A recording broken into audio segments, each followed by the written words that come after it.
Today we are starting abdomen lecture series. First lecture in the abdomen region is the rectus sheath.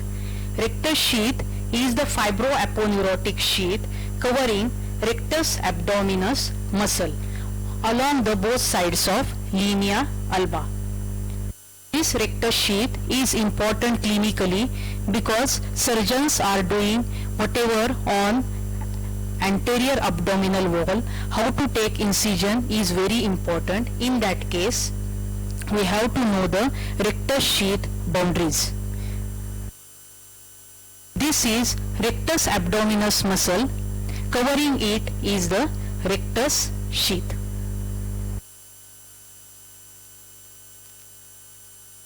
Three flat muscles of anterior abdominal wall. Here shown is the external oblique aponeurosis, which front part of it is converted into aponeurosis. In the midline we can see linea alba. On both sides of linea alba there is a rectus sheath which is covering rectus abdominis muscle.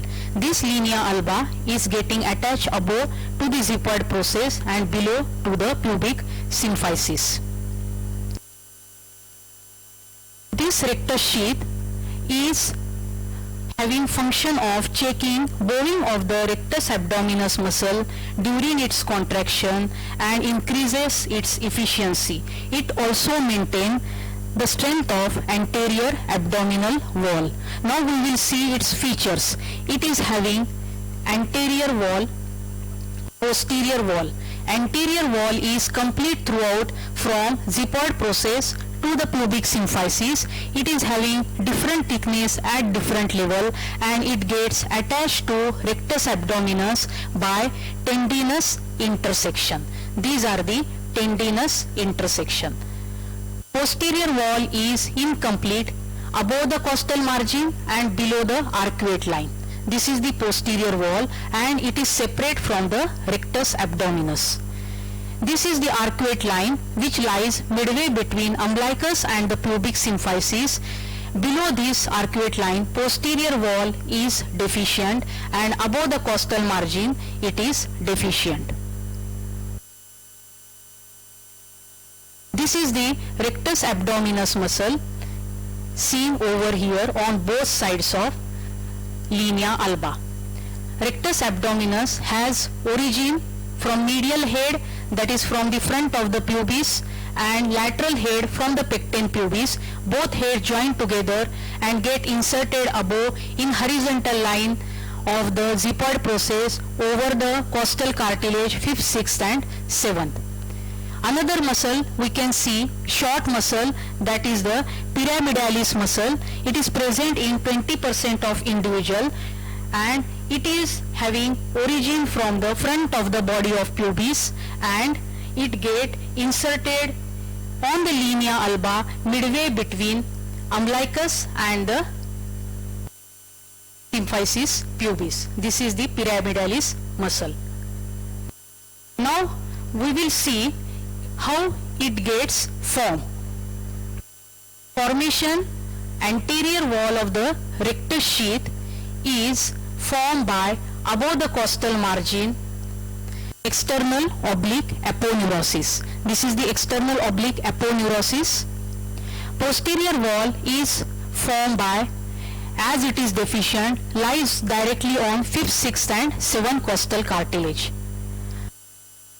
Then between costal margin and the arcuate line or the above the arcuate line, this rectus sheath is formed by anterior wall external oblique aponeurosis and anterior lamina of internal oblique aponeurosis. Posterior wall is formed by posterior lamina of internal oblique aponeurosis and aponeurosis of transverse abdominis. Beneath it or posterior to it is the fascia transversalis.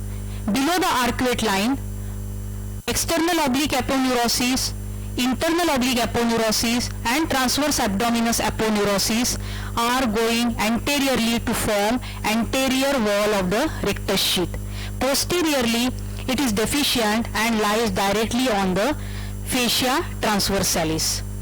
Just above the pubic symphysis, there is a one muscle which is present in the 20% of individual, that pyramidalis, is seen just beneath the anterior wall of the rectus sheath. Here also anterior wall is formed by external oblique, internal oblique and transverse abdominis muscle. Now the aponeurosis of external oblique, always it is separate from the aponeurosis of internal oblique and the transverse abdominis. So thickness of the rectus sheath anterior lamina is always thicker between arcuate line and the costal margin.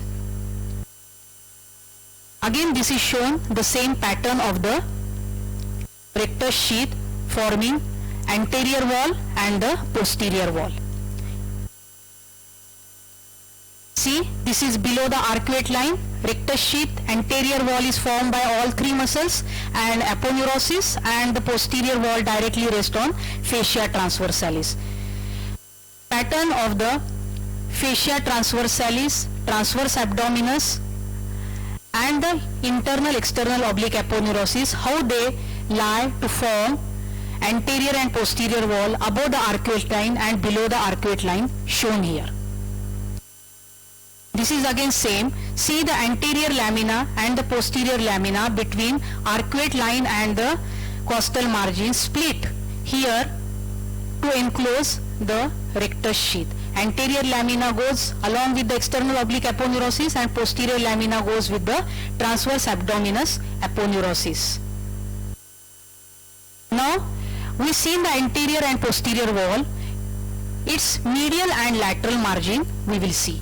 Medial margin of the rectus sheath is formed by the linea alba. This is the linea alba. Lateral margin of the rectus sheath is formed by linea semilunaris, which gets attached above to the tip of 9 costal cartilage and below to the pubic tubercle.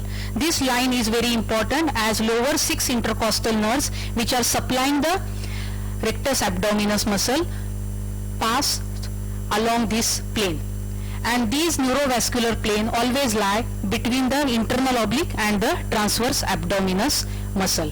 Now we will see its content. We see in the two muscles, that are the pyramidalis muscle and the rectus abdominis muscle. Now what are the other contents? Superior epigastric vessels, or the arteries are superior epigastric artery. We can see this red colored is the superior epigastric artery, which is the branch of internal thoracic artery, enters into the rectus sheath between costal and the zippered origin of the diaphragm, enters into the rectus abdominis and forms the collateral anastomosis with the inferior epigastric artery. Inferior epigastric artery is the branch of external iliac artery which runs above, upward and anterior to the arcuate line and gets entered into the rectus abdominis muscle to form the anastomosis with the superior epigastric artery. Two veins are there which are accompanying these arteries, that is the superior epigastric vein and the inferior epigastric vein. This is the superior epigastric vein accompanying the superior epigastric artery and the inferior epigastric vein which is accompanying the inferior epigastric artery. Now another content are the thoracic nerves, intercostal nerves. These are the lower 6 intercostal nerves which are the entering into the rectus sheath. See, this is the intercostal nerves which are entering into the rectus sheath, which are the content of the rectus abdominis. These are the lower 5 intercostal and the subcostal nerve which are supplying rectus abdominis, and subcostal nerve supplies the pyramidalis muscle. See, intercostal nerves which runs in the plane between the internal oblique and the transverse abdominis. See, this is the intercostal nerve which is runs plane of neurovascular plane is between the internal oblique and the transverse abdominis muscle and pierce the posterior lamina to enters into the rectus abdominis to supply it. Again shown the same arrangement of the anterior and posterior wall of the rectus sheath. Above the costal margin, between the costal margin and the arcuate line and below the arcuate line. Now we will go to the applied aspect. First, see, this is the upper part of the rectus abdominis muscle, which can be used as the pedicle in the reconstructive surgery of the breast due to its basis on the superior epigastric artery supply. Here shown is the divarication of recti, means separation of rectus abdominis muscle. In multiparous women, elderly women, because of the weak anterior abdominal muscles, what will happen? There is a excessive stretching of the rectus sheath, and because of cough and excessive strain, these recti get separated widely, and hernial sac containing the loops of small intestine will pass between the medial margins of rectus abdominis. Second is the hematoma of rectus sheath. Arrow are shown over the hematoma. This is due to superior and inferior epigastric arteries get unduly stretched with severe coughing or the in later months of pregnancy, and this will cause the blunt trauma to the anterior abdominal wall, which leads to formation of hematoma in the rectus sheath, and it will see the midline abdominal pain and tender mass over the rectus sheath. We can see in this slide the epigastric hernia. What will happen here? As the linea alba extending from xiphoid process to the pubic symphysis, in upper part of the linea alba it is wider, and what will happen in multiparous women and chronically ill children, when there is a increase in intra-abdominal pressure is there, then there is a extra peritoneal fat will protrude through this linea alba gap, and this deficiency also take the small peritoneal sac along with the greater omentum sometimes, and this is called the epigastric hernia. Along with the applied aspect, we will finish this topic. Thank you.